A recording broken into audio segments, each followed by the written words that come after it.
네, 이어서 미 증시 분석 함께 하도록 할 텐데요. 오늘 도움 말씀 주실 분 이민우 전문가 자리해 주셨습니다. 안녕하세요. 안녕하십니까? 네, 전문가님. 간밤에 뉴욕 증시 다시 한번 또 상승하는 흐름을 좀 보여줬습니다. 간밤에 또 FOMC가 또 의사록이 또 공개가 됐잖아요. 네, 전반적으로 어떻게 분석을 하고 계신가요? 네, 나스닥이랑 S&P가 사상 최고치를 다시 기록했고요. 그 전반적으로 이 강세장은 변함이 없다 이렇게 볼 수가 있겠습니다. 지금 다우는 0.3% 올랐고 S&P는 이제 0.34 그리고 나스닥은 0.01% 올랐는데 이게 어떤 공식처럼 그 S&P 그러니까 이제 금리가 내려가면 나스닥이 올라가는 그런 모습을 좀 계속 보이고 있습니다. 이제 그 하루 동안에 다우랑 나스닥, S&P의 모습을 좀 보이면 다우 같은 경우는 이제 하락하는 모습을 보이다가 이제 그 장 중반부터 이제 계속 상승하는 모습을 보였고요. 나스닥 같은 경우는 그 빠질 것 같다가 결국에는 이제 장 중반에서는 이제 커버를 하는 모습을 좀 보였고 S&P는 그 다우랑 비슷한 모습을 좀 보였습니다. 오후 2시에 그 아까 말씀하신 대로 그 FOMC 의사록이 나왔는데 그 FOMC 의사록을 그 주시하면서 그 시장은 좀 변동을 했다 이렇게 얘기를 하는데 FOMC 의사록 내용에 그렇게 앞에서 말씀하신 대로 큰 그 어떤 시장에 영향을 미칠 만한 내용이 없었기 때문에 그것 때문에 시장이 변했다고 볼 수는 없고요. 개별 종목에 대한 그 어떤 그 시장의 어떤 실적 그리고 그 이제 섹터별의 어떤 영향 때문에 이 시장 전체는 이제 변화를 했다 이렇게 볼 수가 있겠습니다.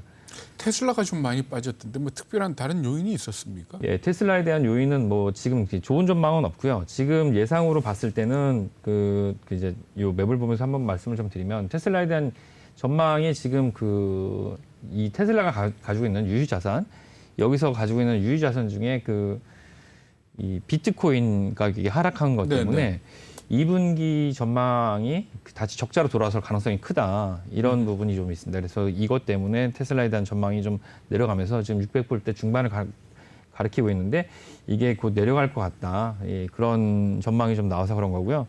근데 그런데도 불구하고 어떤 투자은행들에서는 일부 투자은행에서는 이것들을 지금 가격은 이제 저가에 머물러 있다 이런 얘기가 있습니다.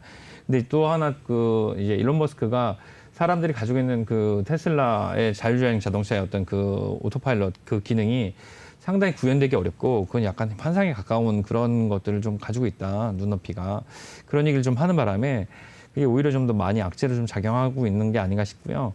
이미 이제 다 뻥이라고 알려진 로봇 자율택시 2020년에 이제 나와서 돌아다닐 거라고 생각했던 것들 그런 것들은 2020년에도 안 되고 21년에도 안 되는데 내년에도 안 되고 그건 당분간 안 될 것 같습니다. 근데 이제 그것들이 안 되는 것뿐만 아니라 지금 이제 비트코인 가격이 하락해서 적자로 전환될지도 모른다. 그러니까 테슬라의 우리가 주가 전망이나 이걸 빼놓고 펀더멘털만 본다면은 차를 팔아서는 현재까지는 적자죠. 예, 그렇죠. 차를 팔아서는 적자고 다만 이때까지 최근에 흑자를 냈던 이유는 탄소 배출권 때문에 냈던 거고 이제 여기다 더해서 비트코인 가격의 등락에 따라서 수익이 생기고 안 생기고 하는 그런 상황이 온 거 아닙니까? 네, 그렇습니다. 예. 그러면 앞으로도 결국은 차를 팔아서 수익을 내기는 어렵다는 얘기입니까? 예, 차를 팔아서 수익을 내려면 지금 연간 50만 대, 60만 대 정도 팔고 있는데 80만 대까지 예상을 하고 있지만 그걸 훨씬 더 초과하는 그 차량 판매 대수가 이루어져야 되고요.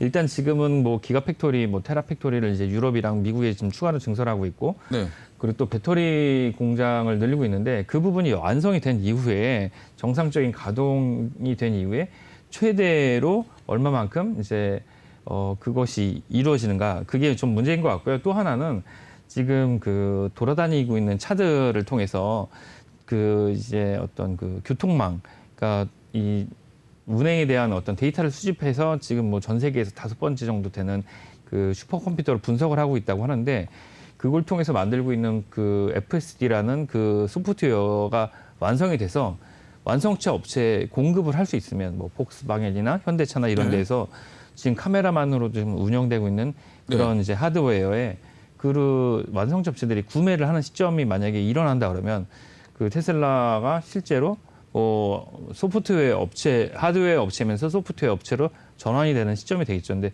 그 시점이 언제가 될지는 좀 약간 좀 불투명한 거죠. 그러니까 사실 저 오토파일럿이라는 단어 자체도 그러니까 네. 테슬라의 자율주행 단계도 보면 0단계부터 5단계 중에서 네. 아직은 2단계 2단계죠. 수준이라는 예. 거 아닙니까? 그러니까 네. 주행 보조 장치지 운전석에 사람이 안 앉아도 된다는 얘기는 아니거든요. 아, 예, 그렇죠. 근데 사실 그걸로 사고가 나는 거는 어떻게 네. 보면은 테슬라 잘못이 아니고 테슬라 잘못이라 그런다면 그 부분에 대해서 좀 강하게 주의를 안 주는 부분이 문제예요. 과도한 마케팅의 문제라고 볼 수가 있는데 네. 이제 오토파일럿을 굉장히 착각을 많이 할 수가 있는데 그냥 참고적으로 말씀을 드리면 보통 비행기에서 오토파일럿을 네네. 이제 가져온 거잖아요. 네. 근데 비행기조차도 오토파일럿을 놓는다고 해서 그 칵핏에 그 조종사가 안 앉아도 된다는 뜻이 아닙니다. 부기장만 앉고 기장은 또 폭가 친다 그러더라고요. 네, 근데 이제 저도 이제 조종사 라이센스가 있는데, 네, 근데 이제 보통 이거 보시는 분들 중에 이제 이 업계에 계신 분들은 아실 수가 있는데, 오토파일럿이라는 게 자동으로 단추만 누르면 알아서 비행을 가는 게 아니고, 그 ILS라는 그 설정 값을 놓게 됩니다. 자동화법. 예. 그래서 자동화법을 놓게 되는데, 자기가 어느 고도로, 얼마나 속도로, 얼마나 날아갈지를 그 다이얼이나 아니면 그 패드로 입력을 하게 됩니다. 그렇죠. 이제 그걸 따라서 날아가게 되는 거지, 이제 영화처럼 단추만 누른다고 막 다니는 게 아니거든요. 네, 네. 이제 그런 것처럼 이제 착각을 하게 된 마케팅의 그 문제라고 좀 할 수가 있겠습니다. 그리고 어젯밤에 국채금리가 네. 정말 이해가 안 될 만큼 떨어지는 것 같은데 이거 어떻게 해석해야 됩니까? 보니까 뭐 분석은 여러 가지 나왔더라고요. 그러니까 이게 어떤 일시적인 현상이고 다시 올라갈 거다. 네. 그리고 그 상한선은 아마 2%까지는 테이퍼링 시작되면 금방 올라가지 않겠냐 이런 전망들도 있던데 네. 어떻게 보세요? 이 국채 금리가 이제 너무 많이 떨어진 건 이게 상식적이지 않은 걸로 그래서 국채 금리를 한번 보시게 되면 하루 동안에 지금 말씀하신 대로 지금 1.32%까지 내려왔습니다. 네. 그러니까 이제 그러니까 장중에는 1.28까지 갔더라고요. 예. 굉장히 많이 내려왔는데요. 지금 이게 전반적으로 봤을 때는 이제 요번 분기 3개월 동안으로 봤을 때는 이제 지속적으로 약한 모습을 좀 보이고 6개월로 봤을 때는 이제 전형적으로 위를 올라갔다가 내려오는 이제 팔아야 되는 주식 그런 종목의 모습을 좀 보이고 있습니다.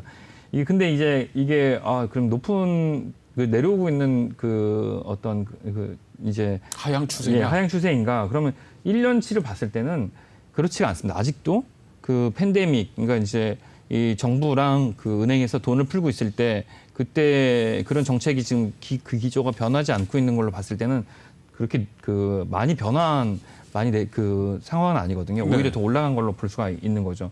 근데 이게 지금 정부에서는 아니 중앙은행에서는 돈을 지금 줄이겠다고 얘기를 했는데 그럼에도 불구하고 지금 이게 이 시중금리가 내려오는 큰 이유가 무엇인가 봤을 때 지금 이미 시중에서 필요한 유동성 이상 초과로 돈이 풀려 있는데 문제는 통화 유통 속도가 그걸 따라가지 못하고 소비가 좀 안 되고 있다. 원하는 만큼 그거 정도로 상식적으로 이야기가 좀 될 수 있을 거라고 좀 보여집니다. 그럴까요? 근데 사실 지금 뭐 시장을 놓고 언제든지 비관론과 낙관론이 장미를 놓고 꽃 보는 사람이 있고 가시 보는 사람이 있지만 지금 오늘도 우리 앞에서 얘기했지만 마이클 버리를 뭐 또 다모란 교수가 비판을 하고 그랬지 않습니까? 어떨까요? 지금 현재 전체적인 시장 분위기는 아직도 낙관론이 우세한 거죠. 예, 그렇습니다. 낙관론이 뭐 한 70% 이상 된다고 볼 수가 있고요.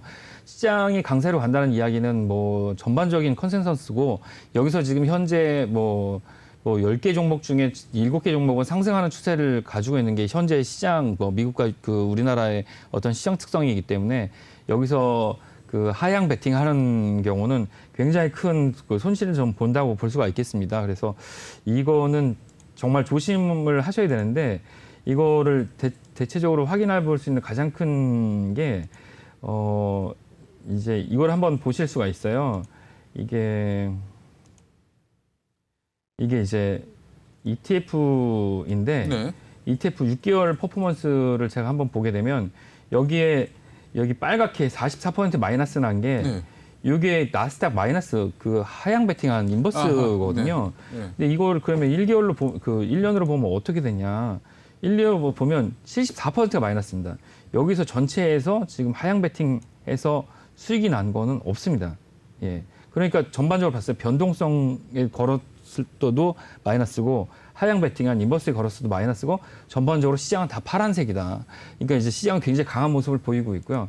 이거 뭐 지금 뭐 이제 분기로 봤을 때 3개월로 봤을 때도 전반적으로 시장은 다 이렇게 이제 이런 색이기 때문에 강한 모습을 가지고 있다고 보는 거고 말씀하신 그 마이클 버리가 그 뭐라고 했는지를 한번 이제 네, 예. 찾아보면 CNBC에서 이제 인터뷰한 내용을 보면 마이클 버리가 이게 뭐라고 밈스탁에 대해서 저건 얘기했던 거고. 예, 밈스탁에 대해서 얘기를 하면서 그 시장을 이게 이제 시장이 비이성적이다라는 얘기를 한 거거든요. 그러니까 저 밈스탁은 마이클 버리가 시장 경고. 그러니까 네네. 그때 뭐라 그랬는가 하면 내가 경고 안 했다라고 하지 마. 사람들이 얘기할까 봐 내가 경고한다. 뭐, 네. 뭐 그거 하고 예. 트위터를 잠깐 끊었지 않습니까? 예, 예. 그리고 재등장해서 했던 게 저거고. 예, 예. 7월 1일 날, 네네. 예, 7월 1일 날 저 얘기를 했는데 그러면서 저 얘기의 내용은 시장이 뭐 제정신이 아니다. 뭐 근데 전 뭐 제가 시장을 전망할 네. 주제는 아니지만 전 이렇게 생각을 해요. 네. 지금 현재 S&P 500 지수 기준으로 4,300쯤 되지 않습니까? 네네. 그러면 장기적으로 놓고 봤을 때 4,300보다 밑에 지수를 우리가 볼 수 없을까? 네. 전 볼 수 있을 거라고 생각합니다. 예. 그러니까 이 4,300이 보다 더 낮은 지수로 가는 때가 있을 텐데 네. 그러면 주식 투자하는 사람이 그게 3개월 뒤가 될지 1년 뒤가 될지 모르고 자 4,300보다 싸게 살 수 있으니 나 지금부터 주식 투자 안 할래.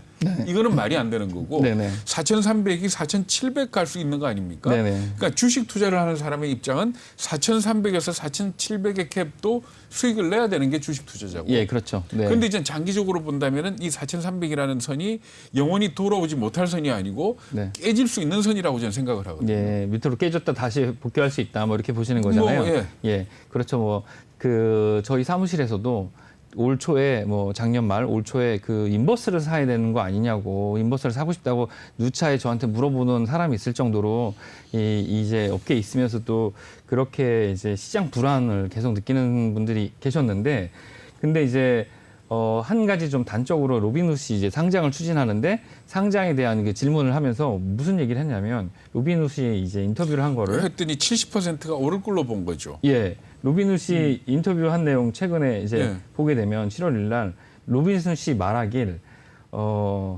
이게 이제 투자자들이 밈 주식이 다시 뭐 이제 그 이런 일이 없을 거라고 얘기하지 못하겠다. 다시는 이런 일이 안 생길 거라고 얘기하지 못할 거거든요. 이제 말하자면 계속 이런 그 순환으로 그런 새로운 이런 스타 종목들, 뭐라면 밈이든 뭐 밈 다른 무엇이든 테마들이든 계속 생겨나지 않는다고 말하지 못한다는 것은 현재로 봐서는 이제 시장이 어떤 유동성에 의한 이런 추세는 아직 간다고 이게 그러니까 저 로빈훗이 상장 앞두고 저 설문조사를 한 거 아닙니까? 예, 예. 그랬더니 그 개인 투자가들 한 70% 이상이 낙관적으로 봤고, 네네네. 그런데 전문 투자가들 같은 경우는 한 44%만 낙관적으로 봤더라 네네. 하는 네. 그 기사도 있었는데, 그러니까 전반적으로 언제든지 시장이라는 게 낙관론도 있고 비관론도 있지만 지금처럼 이렇게 팽팽한 경우는 없었던 것 같아요. 예, 그렇죠. 그것도 더군다나 고점에서 네. 이렇게 많이 오른 상황에서. 특히나 이제 가장 큰 문제는 그 이 자산 시장이랑 그 자영업이나 이런 실물 경기가 많이 괴리가 생겨서 지금 제가 그 오늘 준비하려고 했던 것 중에 여기에 이게 지금 오늘 그 연준에서 발표한 그 어저께 밤에 발표한 그 이 저기거든요. 이 의사록이요? 예, 의사록이고 의사록 내용이고 의사록 내용을 제가 이걸 찾아봤습니다. 요거 의사록 내용을 좀 찾아보니까 그 인플레이션에 대한 언급이 80회가 넘더라고요. 그리고 고용에 대한 얘기랑 그 임금에 대한 얘기가 좀 9번 정도 나왔었는데 근데 인플레이션 걱정을 많이 하면서도 인플레이션 뭐 유지가 되지 못하는 것 중에 하나가 이 고용 문제가 원하는 만큼 되지 않고 임금도 따라오지 못하고 있다. 뭐 이런 얘기가 돌고 있어요. 그러니까 이제 그 풀린 돈과 고용과 그 임금이 지금 이렇게 잘 버무려져 있지 않은 상태인 듯한 그런 언급과 그런 뉘앙스를 가지고 있더라고요. 그래서 그런 부분이 아마 그 이제 그 걱정하시는 부분들 그리고 비관하는 부분들, 그러니까 실제 돈과 경기와 자산 시장이 다 따로 놀고 있는데 이게 어딘가에서 한번 문제가 생기게 되면 막히게 되면 크게 그게 그 자산 가격의 하락이든 뭐 경기 뭐 침체든 아니면 이제 선진국이 아닌 그런 이제 그 신흥국이든 그쪽으로 이제 파급이 있을 것 같은 그런 영향이 있는 거죠. 개도국이나 이런 신흥국에 대한 언급도 있었습니까? 그 언급은 없었습니다. 그 언급보다는 이제 자체적인 내용이죠. 네. 예, 연준이 가장 신경 쓰는 건 자기 나라죠. 그렇죠. 네. 네. 딴 나라 걱정하는 예. 입장은 전혀 아닌 거죠. 예, 그렇죠. 네, 근데- 지금 원문도 좀 같이 한번 살펴보시면 어떨까요? 지금 저도 지금 원문을 봤는데 네. 지금 그 두 번째 장인가요? 두 네. 번째 장 아래쪽을 좀 살펴보시면은 네. 지금 제가 컬러를 해놓은 부분이 있잖아요. 네네. If risks emerge that could impede the attainment of the committee's goals라고 해서 나와 있죠. 네. 네, 그래서 통화 정책의 적절한 입장을 평가할 때 FOMC는 들어오는 정보가 경제 전망에 미치는 영향을 계속해서 모니터링을 하겠다라고 이제 앞에 앞서서 그 단락에 나와 있고 또 위원회의 목표 달성을 방해할 수 있는 리스크가 나타나게 되면은 적절한 통화 정책의 입장을 조정할 준비가 되어 있다라고 언급을 했잖아요. 네, 이 부분에 대해서는 그럼 여기서 적절한 리스크는 어떤 거를 얘기를 하는 거죠? 그러니까 예상보다 더 올라가는 인플레이션이라든지 인플레이션 뭐 문제인 이걸 거죠. 갖다 얘기를 예. 하는 거겠죠. 인플레이션이 만약에 그 지금 예상한 게 이제 일시적이라고 예상을 하고 있는데 그거보다 더 빠르게 올라가고 다양한 부분에서 올라가는 것들에 대해서 걱정을 하는 거죠. 그러면은 시장은 이것을 원래 2023년까지 얘기를 했다가 좀 앞당길 것처럼 우리는 계속 받아들이고 있었잖아요. 네. 근데 시장이 여기에 대해서 별로 반응을 안 한다는 거는 그냥 뭐 이거는 그냥 예상했던 바다 이렇게 받아들였다고 해석을 해도 될까요? 지금 나타나는 인플레이션은 경기 회복 과정에서 나타나는 인플레이션이고 또 그리고 인플레이션의 요인으로 나타났던 그 자산 그 이제 뭐 원자재 가격이나 뭐 다른 요인들은 뭐 그냥 그 이제 여기서 평가하기는 일시적일 것이다. 이게 유지가 될 수 없는 것이다. 이렇게 평가를 하고 있는 거죠. 근데 이게 만약에 길게 갔을 경우에는 실제 인플레이션으로 유발될 수가 있는데 그 현재를 봤을 때는 그렇지가 않다. 이렇게 보고 있는 거죠. 그리고 여기서 연준이 지금 뭐 대놓고 얘기하고 드러내놓고 있지 않지만 가장 걱정하는 것은 고용이 이제 실업률이 급격하게 낮아지고 고용 참가자가 많아지면서 임금이 올라가는 부분인 것 같아요. 임금이 올라가는 부분이 생기게 되면 실제 그때부터 인플레이션 오는데 그게 과연 될 것인가? 그거는 지금 예전과는 좀 다른 문제인 게 뭐 산업의 형태도 바뀌고 그렇기 때문에 그래서 뭐 그 이제 90만 명이나 고용하고 있는 그 아마존 같은 경우는 계속 그 주가가 올라가고 있는데 근데 실제로 그 소비자들이 접하는 뭐 동네에서 접하는 그런 자영업자들 같은 경우는 거기 같은 경우는 실제로 거기서 물건을 사는데도 불구하고 그런 비즈니스들은 잘 안 되니까 그런 부분들의 격차를 여기서는 그냥 완곡하게 표현들을 하는 게 아닌가 그런 생각이 좀 듭니다. 결국은 전 이거 보면서 느끼는 게 뭔가 하면 우리가 연준 그러면 사실 물가 상승 조짐이 있으면은 항상 조짐만 나와도 선행적으로 때려잡았잖아요. 그렇죠. 근데 예. 지금 뭔가 하면 물가 상승 조짐이 아니고 물가가 상승하고 있는데 더 올라도 우린 잡을 수 있어. 네네. 이런 입장이거든요. 예, 예, 근데 제일 예. 걱정이 뭔가 하면 미국은 잡을 수 있을 겁니다. 그렇죠. 뭐 예를 예. 들어 그 PCPI가 네. 지금 3점 몇 하는데 이게 4.5점 뭐 이렇게 가더라도 네. 미국은 정책 수단을 해서 네. 잡을 수가 있을 텐데 그 파급 효과가 결국은 신흥국에 미치지 않겠냐. 예, 그렇죠. 네.